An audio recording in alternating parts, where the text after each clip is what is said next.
Hi guys, ಎಲ್ಲರಿಗೂ wish ಬ್ಲಾಗ್ಸ್ಗೆ ಸ್ವಾಗತ. ಮತ್ತೆ ಎಲ್ಲರಿಗೂ ನಾಗರ ಪಂಚಮಿ ಹಬ್ಬದ ಹಾರ್ದಿಕ ಶುಭಾಶಯಗಳು. ಸೊ ನೋಡ್ಬೋದು, ನಾನು ಮತ್ತೆ ನಮ್ಮಮ್ಮ ಸೇರ್ಕೊಂಡು ಇವತ್ತು ಟೆಂಪಲ್ಗೆ ಹೋಗ್ತಾ ಇದೀವಿ.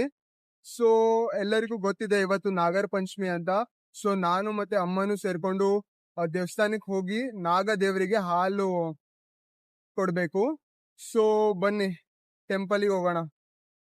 ಸೊ ಇದೆ ನೋಡಿ ನಮ್ಮ ನಾಗನಾಥ್ ಟೆಂಪಲ್. ಸೊ ನಾನು ಅಪ್ಪ ಅಮ್ಮ ಪ್ರತಿ ವರ್ಷ ಈ ಟೆಂಪಲಿಗೆ ನಾಗರ ಪಂಚಮಿಗೆ ಬಂದೇ ಬರ್ತೀವಿ. ಸೊ ಈ ವರ್ಷ ಅಪ್ಪ ಬರೋಕ್ಕಾಗಿಲ್ಲ, ಅವರಿಗೆ ಆಫೀಸ್ ಇತ್ತು.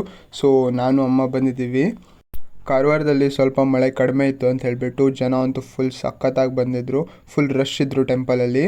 ಸೊ ನಾನು ಅಂದ್ಕೊಂಡಿದ್ದೆ ಮಧ್ಯಾಹ್ನ ಟೈಮಲ್ಲಿ ಸ್ವಲ್ಪ ಕಡಿಮೆ ಇರ್ತಾರೆ ಅಂತ ಹೇಳಿಬಿಟ್ಟು, ಬಟ್ ಐ ವಾಸ್ ರಾಂಗ್. ಮಧ್ಯಾಹ್ನನೂ ಫುಲ್ ಸಖತ್ ಜನ ಇದ್ದರು, ನೀವು ನೋಡ್ತಾ ಇರ್ಬೋದು, ಫುಲ್ ರಶ್ ಇದೆ. ಸೊ ಬನ್ನಿ ಒಳಗಡೆ ಹೋಗಿ ದೇವ್ರ ದರ್ಶನ ಮಾಡ್ಕೊಂಬರೋಣ.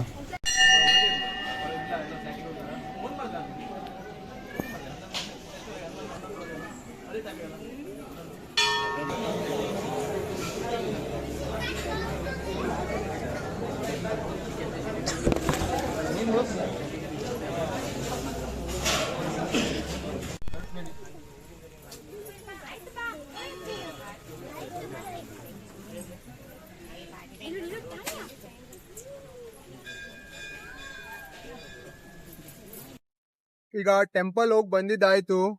ಸೊ ಅಮ್ಮ ಹೇಗಿದ್ದೀರಾ? ಸೊ ನಿಮ್ ಕಡೆ ಎಲ್ಲ ನಾಗರ ಪಂಚಮಿ ಹೇಗೆ ಸೆಲೆಬ್ರೇಟ್ ಮಾಡಿದ್ರು ಅಂತ ಕೆಳಗಡೆ ಕಮೆಂಟ್ ಬಾಕ್ಸ್ ಅಲ್ಲಿ ಕಮೆಂಟ್ ಮಾಡಿ.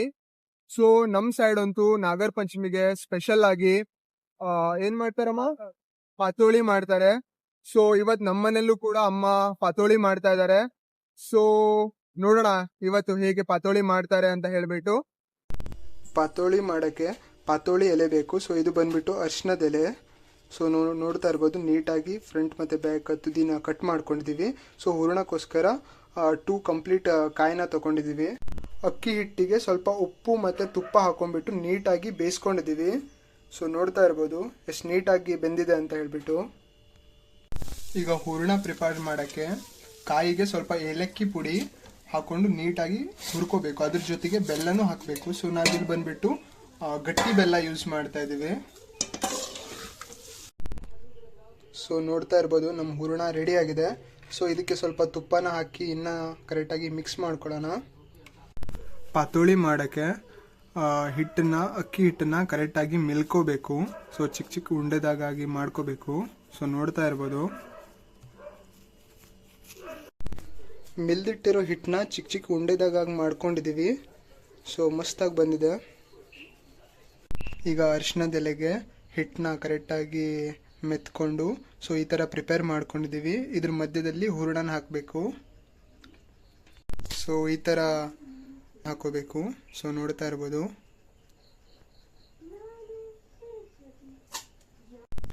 ಸೊ ಹೂರಣನೆಲ್ಲ ಹಾಕಾದ್ಮೇಲೆ ಈ ಥರ ನೀಟಾಗಿ ಪಾತೋಳಿನ ಫೋಲ್ಡ್ ಮಾಡ್ಕೋಬೇಕು.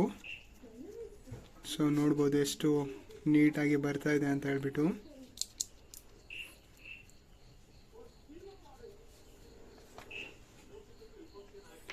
ಸೊ ಬನ್ನಿ ಇದೇ ಥರ ಎಲ್ಲ ಪಾತೋಳಿನ ಪ್ರಿಪೇರ್ ಮಾಡ್ಕೊಳ್ಳೋಣ. ಸೊ ಈಗ ಪಾತೋಳಿನ ಬೇಯಿಸೋಕ್ಕಿಡೋಣ. ಸೊ ಇಡ್ಲಿ ಪಾತ್ರೆಯಲ್ಲಿ ಬೇಯಿಸೋಕ್ಕಿಡ್ತಾ ಇದ್ದೀವಿ. ಸೊ ಎಲ್ಲ ಪ್ರಿಪೇರ್ ಮಾಡಿದ್ದಂತೂ ಆಯಿತು. ಈಗ ಬೇಯಿಸೋದೊಂದಿದೆ ಲಾಸ್ಟಲ್ಲಿ. ನೋಡ್ತಾ ಇರ್ಬೋದು ಪಾತೋಳಿ ಬೆಂದಿದೆ, ಎಷ್ಟು ಚೆನ್ನಾಗಿ ಬೆಂದಿದೆ ಅಂತ ಹೇಳ್ಬಿಟ್ಟು. ಸೊ ಬನ್ನಿ ಒಂದು ಓಪನ್ ಮಾಡಿ ನೋಡೋಣ. ಸಖತ್ತಾಗಿ ಬೆಂದಿದೆ ಪಾತೋಳಿ ಮಾತ್ರ. ಸೊ ಫ್ರೆಂಡ್ಸ್, ನೋಡಿದ್ರಲ್ವಾ ಇವತ್ತಿನ ನಮ್ಮ ನಾಗರ ಪಂಚಮಿಯ ವ್ಲಾಗ್ ಹೇಗಿತ್ತು ಅಂತ ಹೇಳ್ಬಿಟ್ಟು. ಸೊ ನಿಮ್ಮ ಮನೇಲೆಲ್ಲ ಯಾವ ರೀತಿ ನಾಗರ ಪಂಚಮಿನ ಸೆಲೆಬ್ರೇಟ್ ಮಾಡ್ತೀರಾ ಅಂತ ಹೇಳ್ಬಿಟ್ಟು ಕೆಳಗಡೆ ಕಮೆಂಟ್ ಬಾಕ್ಸ್ ಅಲ್ಲಿ ಕಮೆಂಟ್ ಮಾಡಿ. ಸೊ ನಮ್ಮಮ್ಮ ಮಾಡಿದ್ದು ಪಾತೋಳಿ ಅಂತೂ ಸಖತ್ತಾಗಿತ್ತು. ನಾನಂತೂ ಫುಲ್ ಎಂಜಾಯ್ ಮಾಡಿದ್ದೀನಿ. ಸೊ ನೀವು ಪಾತೋಳಿನ ಮಾಡಿ ಹ್ಯಾಪಿಯಾಗಿ ತಿಂತೀರಾ ಅಂತ ಹೇಳಿ ಅನ್ಕೊಂತೀನಿ. ಸೊ ನಿಮ್ ಕಡೆ ಎಲ್ಲ ಏನ್ ಸ್ಪೆಷಲ್ ಮಾಡ್ತೀರಾ ಅಂತ ನನಗೂ ಸ್ವಲ್ಪ ಶೇರ್ ಮಾಡಿ. ಸೊ ಇದೇ ತರ ಕಂಟೆಂಟ್ ವಿಡಿಯೋ ನನ್ನ ಚಾನೆಲ್ ಅಲ್ಲಿ ಬರ್ತಾ ಇರತ್ತೆ. ಮತ್ತೆ ಏನಿಲ್ಲ, ಈ ವಿಡಿಯೋ ಇಲ್ಲೇ ಎಂಡ್ ಮಾಡ್ತಾ ಇದ್ದೀನಿ. ಸೊ ಈ ವಿಡಿಯೋ ಏನಾದ್ರೂ ನಿಮ್ಗೆ ಇಷ್ಟ ಆಯ್ತು ಅಂತ ಹೇಳಿದ್ರೆ ಕೆಳಗಡೆ ಲೈಕ್, ಶೇರ್, ಸಬ್ಸ್ಕ್ರೈಬ್ ಮಾಡ್ಕೊಳ್ಳಿ. ಮತ್ತೆ ವಿಶ್ ವ್ಲಾಗ್ಸ್ ನ ಸಪೋರ್ಟ್ ಮಾಡಿ.